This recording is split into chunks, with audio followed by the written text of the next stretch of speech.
Hello there, welcome back here on the show. Thanks for staying with us and always keeping up, the conversations that we're having over here and also making sure that you're contributing to it. We're super grateful to you because without you, we've got no show. And well, we'll be starting around 6 a.m. You missed a lot if you were not really with us when we started. But of course, you can go on social media, on Facebook, and get all the shows that you missed over there because we stream every segment live on Facebook. So you can just go there and check out the conversations. You can also drop your messages. We're streaming live right now, so you can also send your messages. On the big interview, I'll be telling you about my guest in a couple of minutes, but we're grateful to you every single day for making time with us here on the show.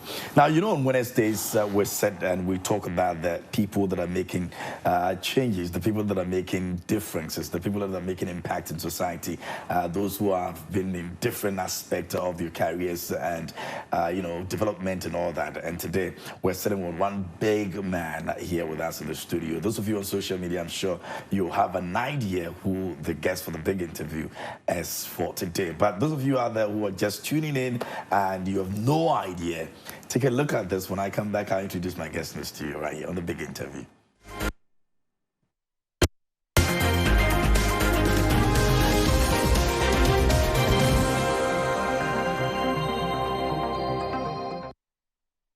Dr. Peter Boama Otokunor is an agricultural economist, a chartered financial economist, politician, a policy analyst, and lecturer. He maternally hails from Jabing in the Ashanti region and paternally from Ingleshi Akumajing in Jamestown, Greater Accra. He holds a PhD in agricultural economics from the University of Ghana, a fellow chartered economist of the Association of Certified and Chartered Economists, ACCE, and a member of the Association of Certified and Chartered Economists. He also holds an honorary doctorate in executive leadership from New England University, USA. He has over 20 years of working experience in the public and private sectors and is currently a lecturer at the Department of Economics and Actuarial Science of the University of Professional Studies, Accra. Dr. Otokunor recently served as the Deputy General Secretary of the National Democratic Congress, NDC,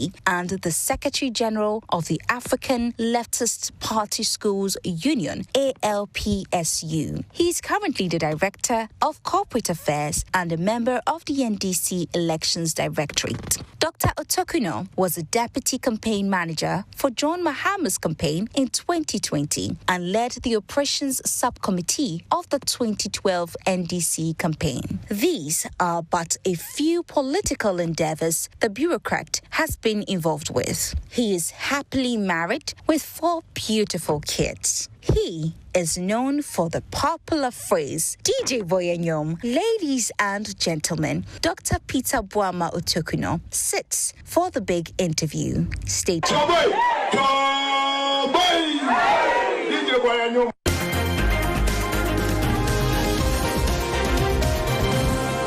I'm sure that took you way back into, some very beautiful moments in the lives of this individual that we're talking about. So Peter Boama Otokunor is here. I hope I got the Otokunor right. I mean, for the first time, I think some journalist is getting it right. Perhaps maybe you went to classes before. Oh, I did. I had to because I couldn't have said it in a way that would have meant you representing the northern region or any other part of the country, or maybe even the Volta region. Yeah, sure. When you go to the north, it's Otokunor. When you come to Accra, it's Otokunor. Some say Otokunor. Some say Atukunor. Yeah. But it's Otokunor. It's a Ghana name. Yes, it's a Ghana name. Yeah. I see. Thanks so much for the time this morning. We really appreciate your presence here. And for me, watching over there, you've really established yourself pretty much in this space where you belong. I mean, you've done so much for the NDC in terms of very significant roles that you've played over the years, including the very popular phrase we saw over there, which trended for months. Do you sometimes go back to those memories? DJ Boyanyom. Well, you can't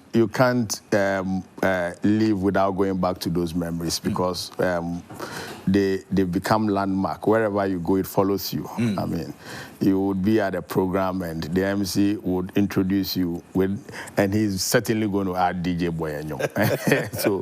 so every day you are reminded about some of those exploits. But I think that it's been very exciting and a learning experience for some of us. I've been doing this politics thing for almost 2 decades. Yeah, I mean, I'm still a young man, though, but I started very early. And so, I mean... As early as what age? Well, I started very early, by first year in the university. In fact, I was doing NDC politics before I entered the university. I was very young when I started. And I track perhaps my history with my mom, who was also NDC. And so as a young person, I would follow everything NDC. I'll follow everything Rollins. And so it just built up from there. And I remember those days before I even entered the university in my church, I would hold everybody to a debate. I mean, you don't cross me with politics and it becomes a debate. You know, I'll go to the place where the elders are playing drafts as a small boy, and I would start the debate with politics. I remember those days, Lord Comey, they had started, you know, he's a little bit senior in Ablekuma Central, and they would organize themselves. And as a small boy, I would just start the debate, you know. And so I've been doing this, but I started getting heavily involved in politics, maybe at the partisan politics at the latter part of my days in the university. But from first year, I was with the team, but I was a student politician, a student leader. And so I did a lot of things on University of Ghana campus. I mean, my first demonstration I led was the first semester in second year. Really? That was when I led the first demonstration in University of Ghana, yes. I mean, why? I'm curious. Well, maybe I think it's the fact that I can't stand injustice. I mean, anything I believe affects somebody. If it's not even affecting me, I can't stand. Okay. And I remember a very popular refrain that I used to put under my articles those days: injustice anywhere is injustice everywhere. Yeah. And so if there's injustice anywhere, it's my problem. Yeah. And I recall in those days, I had to mobilize students from University of Ghana, mainly Commonwealth, to go and demonstrate in the University of Cape Coast. I mean, we had to pass and go and demonstrate without any from notice. Your own campus? From campus, yes, because Casford had been closed down. I mean, and we felt that they are brothers. I mean, if it has happened in Casford, if we don't stop it there, it will come to Commonwealth. And so there's a need for us to go and fight them. And so, I mean, that was University of Ghana days. There's no matter on University or campus at the time, or anything that concerns students at the time, that you would not see Otokunor. They used to call me Vanda Bola at the time. Vanda Bola. Why? Yes. That was my nickname. Sort of. Well, when I was going to University of Ghana, you know, my friends used to call me Bola Black. Bola Black. Bola Black. You know, I don't know how they got it, but a cousin of mine was the one who pioneered. And he came to stay. Yes. So when I got to campus, they called me Bola. But in my first year, in fact, my first week in University of Ghana, I just started making a mark in Commonwealth. And a fresher who is supposed to be ponded, usually when you go your first few weeks before matriculation, they have to pond. They do the ponding. So the first 1 week, I saw people being ponded, then I said, no, I needed to be smart. And, you know, I have this thing, when they are ponding, I'll go and pond some. And most of them felt like I was a senior, you know, and I was able to blend in. In fact, I actually lived the entire semester until I think 2 days before matriculation. A friend of mine who we lived in the same area just hinted that, oh, he has a friend who is a fresher in Congo. Then he mentioned, Bola be fresher. It messed me up. The way they ponded me. Yes, of course, you have to receive They gave me a heavy ponding. And I remember when they were ponding, I said, all shall pass. The next day, all shall pass. So, I see you've had a very interesting school times. Yeah, very interesting. Getting into the politics itself, I mean, from where you narrated the story, from your mom showing activism, even right from there, was it something that you were becoming because you had that from your parents? So you were more or less becoming what they wanted you to become. Well, my mom was a trained militia. And so PNDC days, coming to NDC, she just loved NDC. She loved everything NDC. She was not a politician as such, but she loved NDC. And I grew up in a home where everybody in that compound house were NPP. And so it was only my mom. Yeah. And I mean, I didn't understand why everybody would always be talking against Rawlings. And so I set up on the path to discover myself.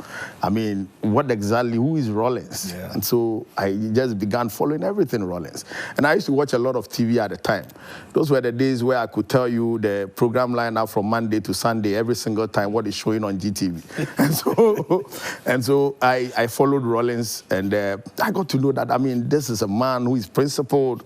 This is a man who is a man of vision, a man of transformation. And I don't know why everybody is, talking against Rawlings. And so that was when the interest started. But along the line, I realized that I was just built for it. I had an innate desire, to serve. Most importantly, an innate desire to serve. And so it started just unveiling itself from primary school to junior secondary school to secondary school. And so in secondary school, I was SRC president, I was school prefect, and it just kept on building, Those days were the days of the Greater Accra Regional SRC at the second cycle level. And I played a very critical role in the student politics at the time, even before I entered University of Ghana. And so it has been politics, and a desire to serve. But underneath that desire was also one desire to become a medical doctor. Oh. And so that aspect was also there. Yes. I mean, that aspect of my life traveled with me from childhood until about 2010. It never happened. Yes. Until 2010, I still wanted to go and do medicine. Wow. When I finished secondary school, because I wanted to do medicine and because parents were not positioned, my mom alone, I lost my dad early, so my mom alone could not do that. And so I wanted to travel outside. And I remember applying to any university in America, and I was getting admission, full scholarship, and I would go to the embassy and they would refuse me. They refused me about almost 6 times. Whoa. Yes, I'm telling you, continuous. And I would go with a different I-20 admission, full scholarship, and I'll be refused. And so I said, okay, then if this medicine thing is not working, it's not working outside, let me just try, go to Legon and see if I can do it here. God will provide. And so I applied, and expecting to get, those days you do biological science before you go to the medical school. And for some funny reason, the admission came and they've given me a Greek.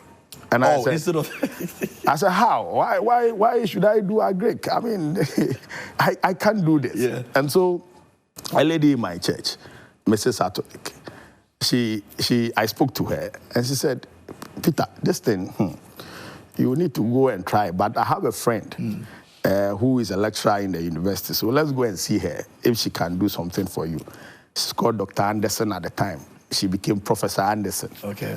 A very beautiful woman, very wonderful woman. So I went to her, and she encouraged me that, oh, really, you've gotten a Greek. It's one of the best courses you can do if you want to do medicine. So I encourage you to go and do a Greek. Just major in animal science. And when you are done with the first degree, you can do postgraduate medicine. Okay. And that time, the medical school was picking about 25 to 30 students a year from the biological science class. And that's a very huge class. Yeah. Sometimes about 200, 250 students. They'll pick only 20. And so it's more competitive there. So she encouraged me that, okay, go and do the animal science and do postgraduate medicine. So, I heeded to the advice. And I started doing the Greek. And when I started, it was very difficult. Okay, I've been giving Komoto, you have the admission. But even how to pay your fees was a problem. And luckily, I got some benefactors who paid half of my fees. And that was all the fees I paid in my 4 years in Lagos. Half of my admission fees. Really? That was all the fees I paid. After the first year, my GPA was around 3.98, and I got scholarship, full scholarship. And the scholarship you'll be wanting yes, elsewhere. Yes, I got full scholarship. from the Student Aid Office, and I also got some from Finna Trade Foundation. I don't know whether they are still in existence, but they were giving those scholarships to the best agric students at the time. And so I got that scholarship as well. So I was getting some stipends, very quite sizable, from Finna Trade, and the fees was also covered. and so life started changing on campus just from first year. Then the passion for student leadership was on the side. So, I mean, just growing like that.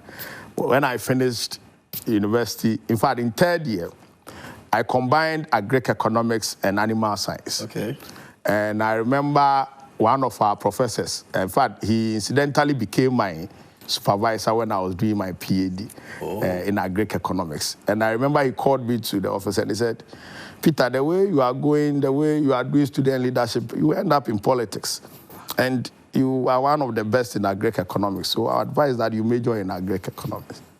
Then I told him that, oh, Prof, I want to be a medical doctor, so I'm going to major in animal science so that I can get to where so that I can become a medical doctor. And guess what? I took that path, finished school. Then immediately I finished. In fact, the day I wrote my last paper, the next day, I was actually on a radio program on behalf of the NDC, speaking for the NDC. The next day after I wrote my last paper. Can you imagine? Yeah, because, I mean, in the final years, I had been involved in a lot of things. And so I wrote my last paper, I think, on Tuesday, and the next day, I was representing NDC somewhere. And that's how that's how it began. And so even throughout national service, I was all over the place. I mean, I was one of the key spokespersons of the party. Then we won power. When we won power, I mean, repositioning and all that, I was still thinking about medical school.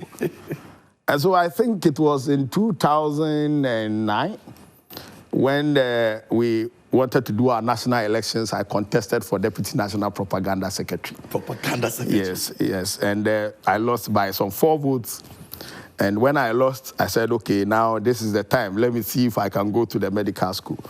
Then, just at that time, I was employed at the office of the president. And my assignment, I was the head of research at the communications directorate. So my assignment was to work on research material for the communication director at the time, Koko Anyidoho. Yeah. And so most of the materials, most of the materials I was working on was economics. And, you know, with my background in agric economics, I had done all the foundational economics. So I mean, I had a clearer understanding, and I would do all the work for the speeches of for Samuels and all that. And so along there, I said, but this thing, I guess this is what I'm going to do. Work because I've been speaking on economics and writing and all those things. So I said, okay, then let me look at it. Let me abandon this medicine thing. I mean, because we are also in power and I have a lot of work to be done. I mean, living to go and study. I mean, it was a 4 years program at the time, postgraduate medicine. And so living and all that would be too much. And so let me just, you know, grow along the line. So I did my first master's in animal breeding. Then immediately I switched to economics. And I did master's in economics at the Econs department. Then after that, we were still in government. And so, I mean, man was growing in the politics. And there are a lot of responsibilities in the political line, playing several roles in the party and all that. So then it means that I can only progress along that line, which would enhance my contribution to national development, because then I was involved more into policy. And I was doing a lot of things relating to policy. And so when I did my master's, I just decided to do my PhD. And at the time, it was difficult because we were in government. I had been appointed deputy CEO to National Youth Authority and all that. So I decided to pick an online PhD in finance at the SMC University. Then I was doing that, but along the line again, it became very topical, online PhD. I mean, there were all problems, you know. I said, listen, let me just kill it and do a proper one. I mean, so, but I did that. And I think with all the works that we were doing at the time, I had become the head of research, the deputy head of research for the party. Then 2016, we just lost elections. Then I said, okay, this is the opportunity. Let me just go and do this. Immediately, I just applied to go. Actually, I was going to do development economics at the Econs department.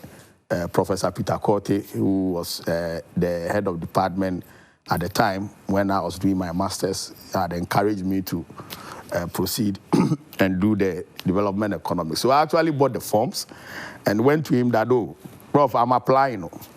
So on my way out of campus, I met Professor Busapon, the same professor who said, you get to this, you need to do. Then I met him. I said, oh, Prof, I wanted to apply to come and do development. They said, I told you. You go there. I told you. You needed to do this. But why aren't you coming to do agri-economics? Then I said, oh, are you sure about that? And I didn't do the first degree agri-economics. Will it work? He said, okay, apply. So I put in the application. And according to them, those who applied, when I went for the interview and wrote the exams, I scored the highest, so they admitted me. And that was it. Oh, man. You've got some, interesting journey in education as well. This is incredible. But you lost 2016 elections. You were there in the research process. You were involved in that. What would you say was the reason the NDC lost in 2016? Well, plethora of reasons. And maybe the driving one was that, you've been in power for 8 years, Ghanaians were tired. And nobody was ready to listen. Whatever you do was not exciting for anybody again. And so we are tired, just go. But that's just one aspect.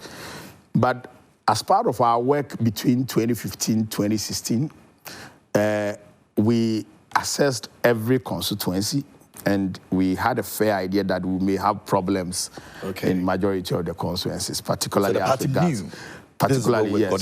regards the parliamentary seats. And so we knew that we were heading towards a point where we may have challenges with our parliamentary seats. But President Mahama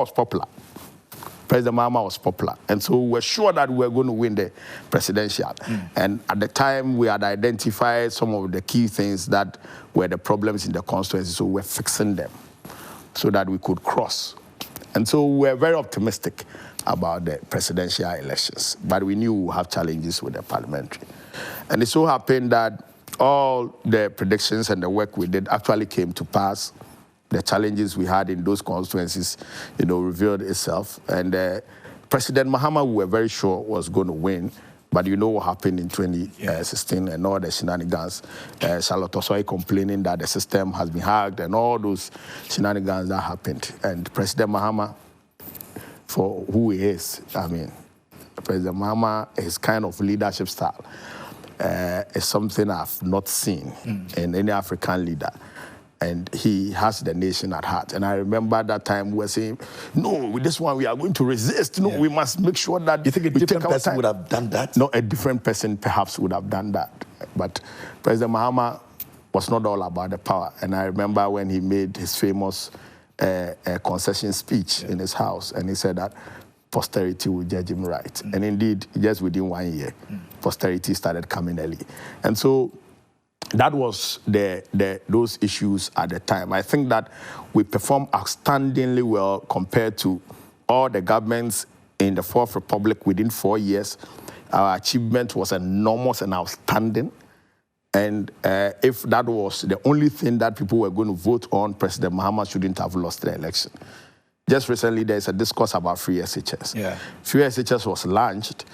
It was a big thing. But nobody cared about free SHS. The NPP disagree. Yes, they believe that he came nowhere near even implementation. Yes, of course, they did. But in terms of who started, who launched it and all that, they disagreed in all platforms. Well, President Akufo-Addo and Bawumia themselves in 2016 had admitted that President Mahama had done well with starting the progressive free SHS. And they would do it better and expand. And so I don't know where from those comments that he didn't do anything. In fact, they themselves had admitted, and there are plethora of evidence on the internet, in their interviews in Joy FM, for example, saying that, they have seen that and they commend President Mahama for it, but they are going to expand. And so It is neither here nor there for anybody to suggest that it was not done. And the evidence is in the budget they even read in 2017, they themselves. And they mentioned the amount of money that had been spent on it. And the free SHS we started was for day students. So all day students were progressively they were going to be we are going to add the borders, but we felt that if we are going to add the borders, we needed to look at infrastructure. The infrastructure base was not adequate enough to expand, to do a full rollout. And so our plan was to do that for 4 years, then send the investments, the excess investment, the surplus investment into infrastructure development. And that was why we're building the E blocks. And so you build more E blocks so that you can take on more students at the day level, whilst you expand the boarding facilities in the existing schools. So that when you roll out a full comprehensive free senior high school education, they can get places to sleep and they will not go through the kind of crisis that we are going through, which has affected the quality of education. And so we had a comprehensive plan. And if you look at our 2016 manifesto, the manifesto of which I served as a secretary to the drafting committee, you would see that we had a vision not only to get senior secondary schools in every district, but most importantly, every community that has a basic school that is ending in junior high school should have a senior secondary school, so that there would be a continuous progression. So from basic school, done there, you move on. Yeah, you move, then you continue. And it helps. When you go elsewhere in the developed economies, every community, every society, they have basic school, they have middle school, and they have the high school, community high schools. And so the whole idea was to provide that. We, those in the southern parts, are very comfortable because of the economic conditions. We are able to move, transport ourselves, and go to school and all that. But it is not same in the up north. And so when you look at the data, you see that the dropout rate from basic school to senior high school is very huge, because most of the times they cannot afford the transportation to go to their schools, much more the boarding facilities. Yeah. And so we had a comprehensive plan for education. And it was not only post-basic school education, we were looking at it comprehensively from the preschool to basic school. And so you see most of our investments from Professor Mills to President Mahama was to eliminate schools under trees. And we did significantly well, building close to over 2,800 of those schools. When we came in, I think it was 3,500 schools under trees. And the intention was to eliminate that. Again, because society is also developing. In the past 8 years, lack of investment in removing schools under trees has doubled the number, because there are new hamlets and communities coming up every now and then, new settlements. And when they settle, they need schools. So they will create something so that they can educate their children. And that has been one of the biggest problems for Ghana. And so the free SHS thing, I think it's something nobody can take away from the NDC. Yeah, but Peter, do you think that maybe, or would you want to blame the communication team at the time? Because really, if it's something that you were very much interested in, you would have promoted, or if you like, you would have communicated well enough than what we experienced at that time. So it makes it easier for even the NPP to decide that, you know what, this is something that was drumming everywhere that everybody listened to. We don't even have to debate it in the first place. I wouldn't blame the communicators at the time. I would blame the communication system at the time. And the communication system, even now, still is the same. And it makes it very difficult for people to hear the truth. So those who speak the truth are not listened to. And you have the case under President Mahama where there was a grand scheme, a grand media scheme, to just not give you the vents for the right things to be heard. He had that problem. Oh, yes. We had, which media houses? We had that problem, and it's persistent. You know, it's persistent until now, because the communication system in the country has been mostly very partisan, very political. Investments of individuals into the media space have been mostly tilted to one side. And perhaps maybe, again, whose fault it is it? But most of the media houses are very partisan. You know, they are... And they're on which side? They're the ruling government? No, I mean, currently, you know what is going on. Look at the mess that we are in. In fact, the mess we are in is worse than 1979. It's worse than any period in the history of Ghana. And you think the media is not but nobody talks that about enough? It. Yeah, nobody really? talks about it. I mean, the media is basically the safeguard for this government. Otherwise, what is happening? Mahama suffered worse? Check the indicators in Kenya and check what is happening in Ghana. Whether Kenya is any worse than us, but you saw what happened in Kenya. And everybody is quiet in Ghana. Indeed, under President Mahama, the indicators, was replete with, some level of stability and some level of even acceleration from the economy to education to health and all that. But who saw it? Nobody was seeing that. What was inflation rate at the time? What was the food problem at the time? There was no food problem. In fact, food was in abundance.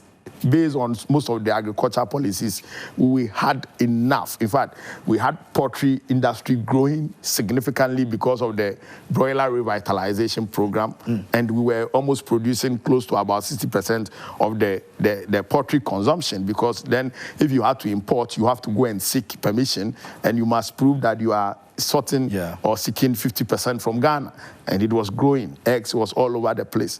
Where are we now? We even import eggs today. That is why I'm blaming your communication at the time, because if all of these things were happening and we didn't hear them as much, because that's how Ghanaians voted in that elections. So maybe the communications team would have been able to do better, just like we're experiencing today. And I tell you what, when you speak about 24-hour economy, the NPP will come against you and they'll make it look like you're not even communicating it well enough. It's a good message. You may want to even say that, it's the best of message that you have sent out there. But where you stand, from the Director of Public Affairs and all that, do you think you're communicating even that agenda as much as you want to? Let me break it down further. In 2016, I was a key part of the communication team, and we were very loud. In fact, we have one of the finest communication. In fact, the NDC has a group of finest communication led by ever in this country from the days of old. Okay. Our communications persons are excellent, and now you see the face. So we handed over to the Sami Jemfis, and they are now leading. And look at the progression from the Okujetos, Felix, myself, and we've had the best of communicators. Now, you could be the best of communicator, but if the communication system is not favorable, you will not be able to even impact. Because so you always had problems with the system. The system is what gives. Why is the system always a system that gives the vent? Now, the good news for us, the greatest news that has ever happened to the NDC is social media. But so traditional media hasn't really done enough for But NDC. for social media, it was going to be very difficult for NDC to put out their message. Really? Let's run quickly to 24-hour economy. So we have said so much about 24-hour economy. Yeah. We have taken time to explain 24-hour economy. President Mahama has spoken so much. Yeah. Now, they will go and pick some village video from some officer who does not understand the policy, who is making an analogy and citing an example, then it becomes a big trend. The news comes back to the communication strategy. For the media. And they prefer that one to the explanation of President Mahama. It is coming from former President Mahama. It is coming from your communication team. So why is it difficult for people to understand where you are coming from, but rather want to take somebody from somewhere who does not understand and it's making just analogy?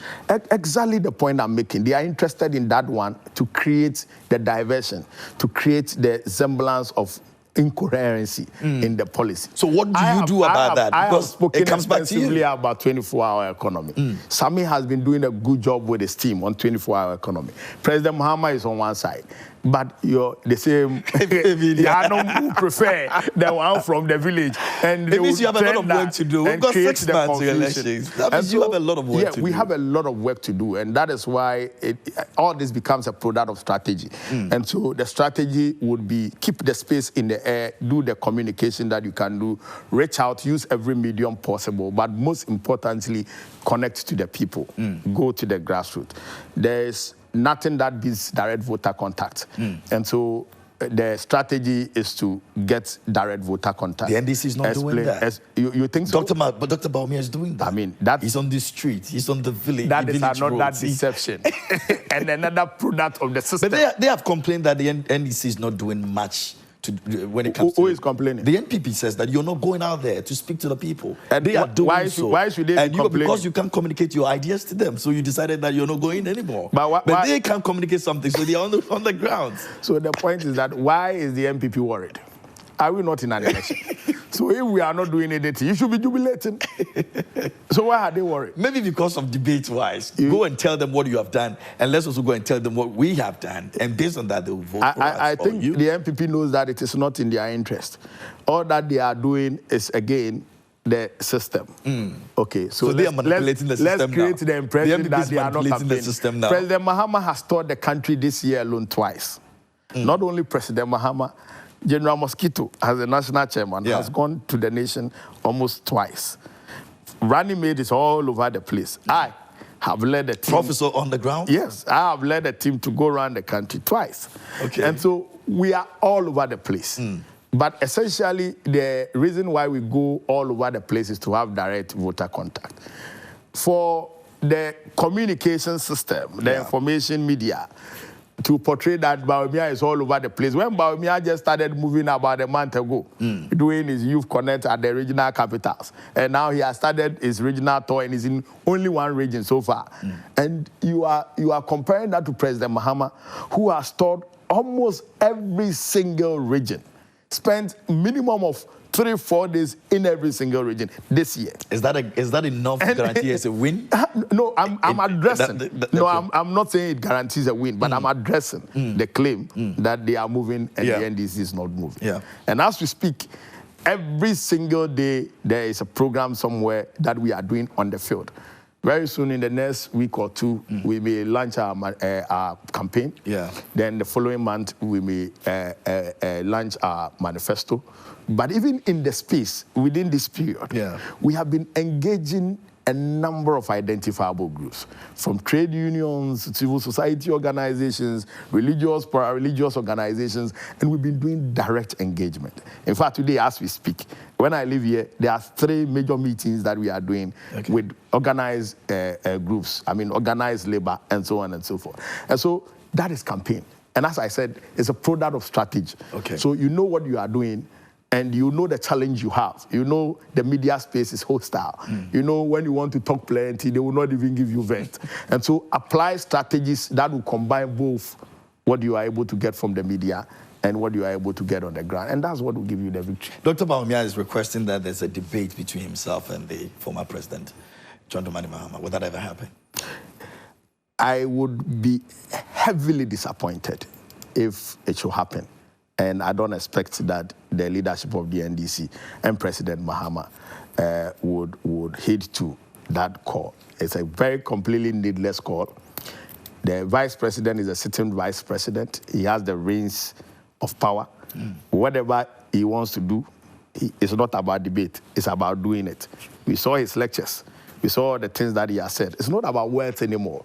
It's about action. And so you have been in power 8 years and you still have the power. Change it now. What you say you want to do, you have the power. Do it now. That's all. There's no need for a debate. And look, if it's about debate, I think that our communication officers in our constituencies would better fit Bawumia in a debate. Really? On any matter. I bet you. We don't even need to move it up to ourselves and how much more President Mahama. The constituencies can debate Bawumia. And the debate with Bawumia is so easy and very simple. And it would be like you are, there's this proverbial saying, and excuse me to use that you don't argue with a fool. It will reduce you to his level and defeat you with experience. You understand? And so if you ask me, President Mahama shouldn't even think or harbor the thinking that he will do a debate. Former President Donald Trump requested one with the President Joe Biden. It happened. It was going to happen anyway. It was not a request. It was well, good. he kept hammering on no, it. it's part Bring of him. their system. Let's talk about it's issues. part of Let's their talk about system. policies. No, it's part of their system. It was We can going to happen integrate that anyway. here. No, We've seen it happen before. Ghana, we've had our issues. It started with Jimensa at IEA, and we had our issues of bias with the way they manage the presidential debate. It progressed into GBC taking it up. Then I remember in 2016 we made NCC, which is supposed to be the state institutions responsible for civic education, lead up the debate, because we felt that at least that would give it some neutrality. The institution IEA had been known for all its bias and the partisan nature of the things they did at the time, and that was why we started having issues with Jin Mensa and so on and so forth. And so we wanted to move it to a more independent body. And most of the debates from 2012, 2016, our friends in the NPP refused to participate. And they said, no, we don't want debate. You are in government. Continue doing what you are doing. We don't want debate. What has changed? You understand? And so the systems and the structures, the independent structures that would conduct the debate in a manner that everybody will feel that, oh, this is a true and fair reflection. We don't have that. We don't have that. And that's the challenge. And so we were trying to build that in 2016 using the NCC, but I mean, that one, they didn't get the support. Imani brought some up in 2020, and other institutions are trying very hard to also bring it up. But I think that it's because of the nature of our politics and the kind of systems that we have in the country, it makes it very difficult for anybody to trust such processes. But what President Mahama did last 2 weeks Sunday is, I think, surpasses any debate that you can get. In a debate, you have pre-planned and predetermined questions, which is shared between some people, and sometimes it can find its way to the presidential candidate. In the engagement President Mahama had with the media, having over 100 media personalities there, who you have not pre-planned any questions with, who are throwing all the questions at you. And you saw the kind of questions that came. Some were very heavy. They came like a sledgehammer. Same media that you think that is not really propagating. Oh, yes, but I mean, they are very heavy questions. They are meant for whichever purpose. But you saw the dexterity, the depth, and the kind of intelligence and knowledge that President Mahama brought to bear on all the matters across board. And this is not like you have asked me a question, oh, let me call my health minister, let me call this, let me call that. I'm here to respond to them. The man is deep. The man understands what he does. He has lived it, and he has learned, and he has built experiences. And that is why we always say experience over experiment. We remember in 2016 when they were saying, oh, try us, oh, try me, we will try me, and this is our try me. Now, the NPP has described the alternative as dangerous. Is the NDC dangerous? As an alternative? Where dangerous means? It's not where you want to go as a Ghanaian if you want dangerous to means, live better. If dangerous means investing heavily in roads, road construction, building first-class roads, building rail network, building schools, building hospitals, building world-class hospitals, expanding education, providing food for the people at very cheaper cost, accessible and sustainable. If that is dangerous, then I think Ghana should opt for danger, because this danger is sweet danger. And so we should be speaking to facts. What is alternative is dangerous. The alternative has shown that it is better than you. You are worse. In fact, above all other things, you are thieves. Ripping up the nation. You understand? So it's not only about incompetence in managing the economy. It's not about incompetence in managing the health sector, the education sector, the agriculture sector. It's also about incompetence in, lack of integrity, the shortfall, the deficiency of integrity in leadership, and the lack of candor and the lack of courage to even accept that we are failing. And that's the problem. The president and his people are like living in a different world. They are living above reality, and they seem not to appreciate what we are going through. Anyway, we're pressed for time, but I've had a really, really interesting conversation. I mean, I never knew back in the time all of these things that he's done in school, student activism and all of that. Very, very interesting conversation this morning here with Dr. Peter Boamah Otokunor. Now, I'm still trying to get the setting right. But before we go, though, you have presidential ambition? Why will I have presidential? Well, let me... In the future. Let me make this point. I am the kind of person that does not carry long-term ambitions. Okay. As I sit now, I have no long-term ambition. I only set short-term goals, and they are day by day. So I live by the day. So I set a goal for today, and I make sure I achieve 100%. I achieve 100%, and I believe that is what 20 years from now, and that is what will lead to whichever destination that God will take me. I believe, I'm a strong believer of God. I believe in Jesus Christ. I'm an avowed Christian, and I'm actually a church elder. And so I believe in God directing your path. I believe in God leading your path. And when you offer it to him, he leads you so well. He leads you so well. Okay. And so I have no presidential ambition. For now. I have no presidential ambition, and I actually have no ambition, when it comes to where I want to be in politics. But I believe that every single day I have to be a better person of myself, a better version of myself. So I look at myself yesterday, and I want to produce the best of what was yesterday.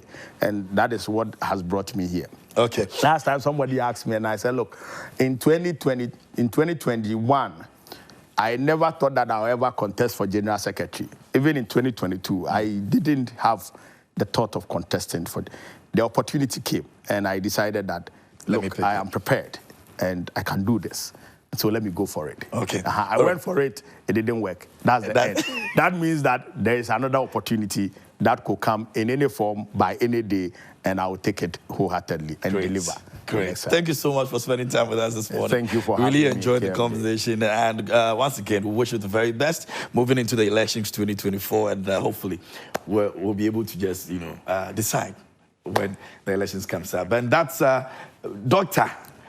Peter. He's Peter, the Peter in the Bible, actually, because he's a church elder. Spending time with us this morning here on the show. That's our big interview for this morning. There's more coming up right here before we wrap it all up on Prime Morning today. Do stay.